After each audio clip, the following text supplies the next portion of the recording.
We have spirit guides here, which is like, listen to your intuition. You're going to be given a lot of signs, symbols, and synchronicities about what to do.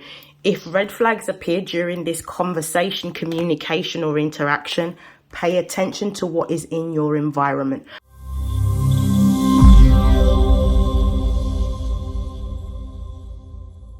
These are messages for Aries and for Aries placements during the month of June. Please note that these are general readings, so take what resonates, discard the rest. And if you would like to book a personal reading, the links are in my bio. And without further hesitation, let's begin. So Aries, I hope that you are well. Let's see what's really going on with you during the month of June and also what you can expect. Just giving this deck a bit of a shuffle.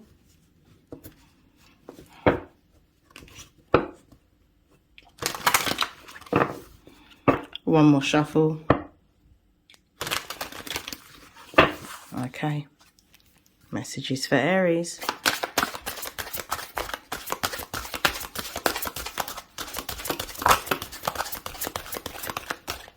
We've got it's a test, pay attention.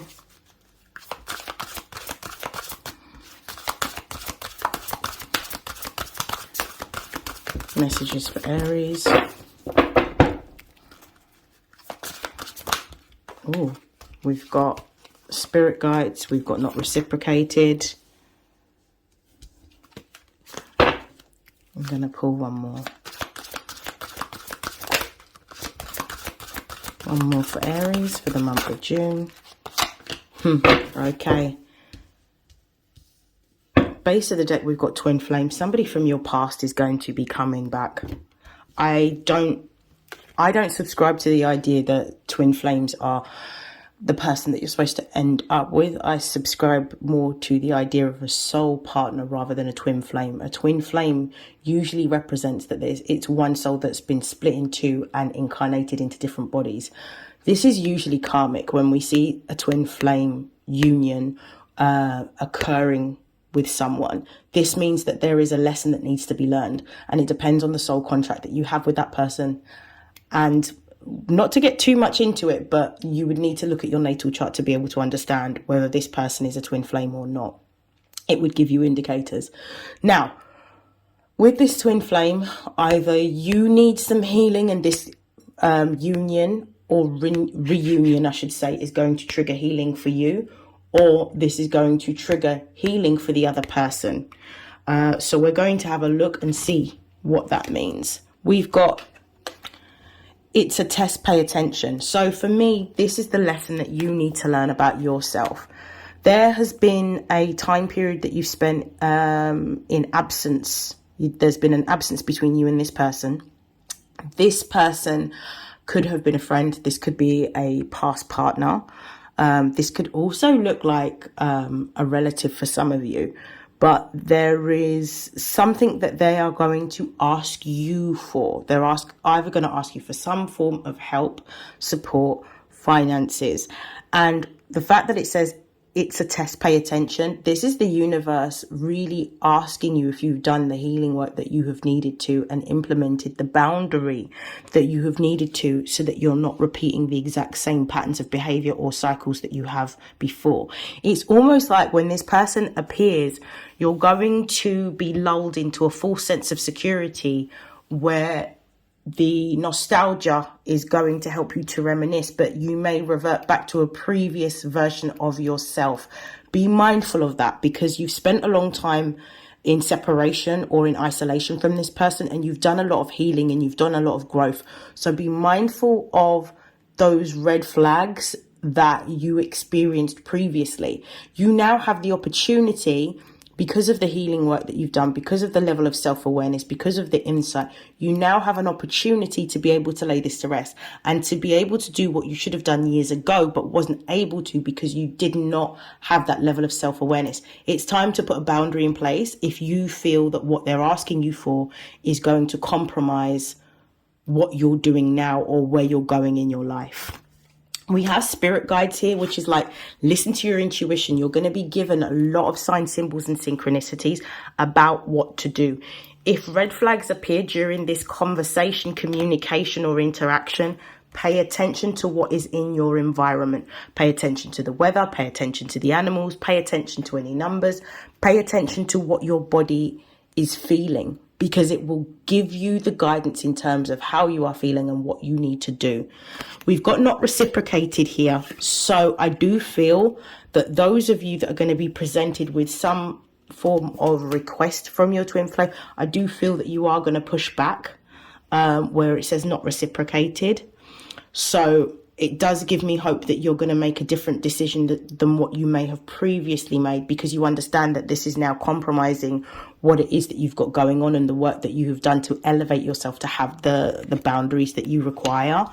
And if you are unsure, do not act impulsively. With fire signs, particularly Aries, and I say we because I am a Leo sun and rising. I am also a fire sign. I'm a fixed fire sign.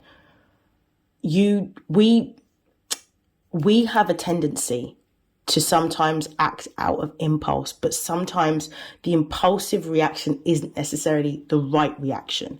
So it may be necessary for you to, rather than answer immediately, if you're unsure, is to sit with yourself, meditate, pay attention to what your spirit guides are saying, pay attention to what you are feeling, and then you will know how to act or to respond. Giving automatic responses doesn't necessarily mean that you are able to address the situation in the most conscious way, because sometimes it could be just a natural reflex instinct rather than your natural instinct. So meditate, contemplate, and think before acting. Do not just act based on impulse, especially if you're acting out of emotion.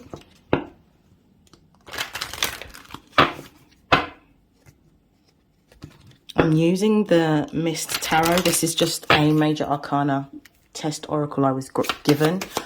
Let's see. Let's pull some clarification. Why is it's a test? Pay attention. Why is that here? Whoa. We've got strength. This is about being confident in the choices, the decisions, and the actions that you are making. And also, it's about being willing to stand up for what you feel and what you believe. The strength card here, which is Leo energy. My spirit guides here. We've got the Tower. So this is interesting because the Tower represents Mars energy. Mars is your ruling planet. So this is about a belief or a structure or an action that is being demolished at this time. It's almost like your spirit guides or your intuition is going to show you a particular illusion that you may have held about this particular person, and that's going to crumble in front of you, because you're going to realize when you make a decision based on your own needs and protecting yourself and your peace and what you require, you'll realize a lot about that person that you may not necessarily have come to that realization earlier, but this particular interaction is going to show you that. With Temperance being here and not reciprocated, this is about understanding. Temperance is Sagittarius energy, and it's Jupiter, and it's about wisdom, and it's about you exercising wisdom and understanding that you are trying to create harmony and balance and growth and expansion. Some people in our lives aren't always supportive. Some people are agents of chaos and want to bring the chaos of their life into your life and make it your problem. The problem with, and I'm saying the problem twice, the problem with doing that is that your good karma then gets eroded if you choose to engage with people that bring these problems into your life. And then you end up, by not allowing them to learn the lessons that they need to be on their own, to stand on their own, to make their own choices, you end up bearing whatever karmic situation that they're involved in that then affects your growth and your progress. The Temperance card is also about remaining calm, remaining composed, remember who you are, follow your intuition, and acting from a place of knowledge and wisdom based on your life experience, not impulse. We've got one more card here. I'm Guys, quiet meditation. Oh, look, quiet meditation answers are coming, and we get the Hanged Man. Best card to get. The Hanged Man is Pisces energy, and it's about a man being suspended in a stationary position, and that represents a pause. This is a moment of reflection. So you're being, again, it's a double confirmation. It's about reflecting before acting rather than moving. Reflect first and listen to your intuition. Pay attention to what it is that you're feeling, and remember the lessons that you have learned, and understand where it is that you're going. The base of the deck is the Empress card, which lets me know that this particular test is going to be one in which you will pass and you will be successful, because the Empress represents Venus energy, and it's about growth and it's about new beginnings. So this is about a karmic relationship coming to a complete ending and you being able to move forward as a result of this. But the universe also testing your boundaries and testing how much inner healing that you have done in order to show up for yourself as yourself. I love this for you. I'm going to stop there. I hope that this has helped. I hope that this has resonated, and I will see you again in your next reading. Have a great Gemini season, Aries. Take care. Bye-bye.